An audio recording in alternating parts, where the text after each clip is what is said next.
People would tell you that Bear Bryant would do anything. People he called his family, former assistants, and players. It was very obvious today that the feelings were mutual. It was a virtual roll call of former Alabama players and former and present assistant coaches. Among them, the current Alabama head football coach, Ray Perkins. Auburn's Pat Dye, an assistant until 1973. Texas A&M coach Jackie Sherrill, who played Bryant in the early 60s. All-American Leroy Jordan, later a star with the Dallas Cowboys. And Florida head coach Charlie Pell, another Bama player of the 60s. New York Jets Richard Todd and Marty Lyons were also there. So was former Tennessee coach Bill Battle. Governor George Wallace came from Montgomery. Woody Hayes flew in from Ohio. All had their own thoughts and emotions on this sad day. Richard Todd probably summed it up for everyone. Well, it's just it's a sad shock. Anybody that was associated with Coach Bryant, it's a sad day, and he touched so many people, and you hate to see him go. The main reason you came, wasn't it? Yeah, he was probably the only reason, because they were running a wishbone, and I thought I was a great passer. I probably wasn't, but I wanted to throw the football, and the only reason I came here was because of Coach Bryant. College football was certainly missed. Oh yeah, anybody that's been associated with Coach Bryant in college football that's been touched by him is, this is a sad day for him.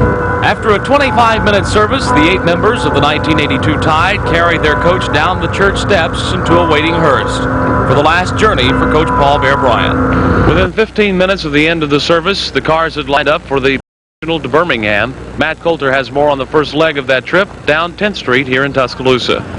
By 9:30 this morning, people had already begun to line 10th Street beside Bryant-Denny Stadium. They waited patiently, in silence, to pay their last respects to the man they had grown to love and respect. By the time the funeral procession had gotten to Bryant-Denny Stadium, the crowd had grown to thousands of people now lining 10th Street as the motorcade passed. The buses passed, carrying and players. Following the buses, the hearse. In it, the coffin carrying Paul Bear Bryant. An almost deafening silence drew over the thousands on hand. Close to 300 cars then proceeded to crawl slowly up 10th Street towards the Coliseum. The thousands of roadside until the very last car had passed. The procession then began to make its way to Birmingham, where Jenny Burleson was in Sky 13. The motorcade 60-mile trip to Birmingham became perhaps one of the most loving tributes to the legendary coach. As the 4-mile-long procession made its way along the interstate, large crowds gathered on overpasses to pay their last respects. Some wore the traditional crimson and white in honor of the man they consider a hero. Many carried signs expressing a heartfelt message. Among the mourners, there was little talk, perhaps a whispered remembrance of the Bear now and then. Many brought their young children, saying they want them to remember Coach Bryant and what he stood for. When the funeral procession passed by, conversation came to a halt, and each mourner said a personal goodbye.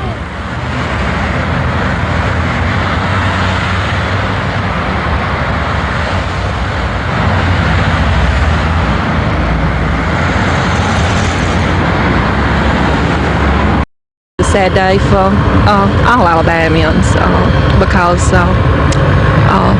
he meant something, to every one of us, I think. Every mile along the motorcade's route, the crowds grew larger. Hundreds of cars lined the interstate as the procession drew nearer to Coach Bryant's final resting place, Elmwood Cemetery. Phil Rosen has more from there. The fans came early, some by 7 this morning, to grab a parking space to be an eyewitness. When the motorcade arrived, the crowd fell silent, straining to catch a glimpse of the family. Channel 13 cameras captured the some 9,000 assembled. We did not videotape the service as the family requested.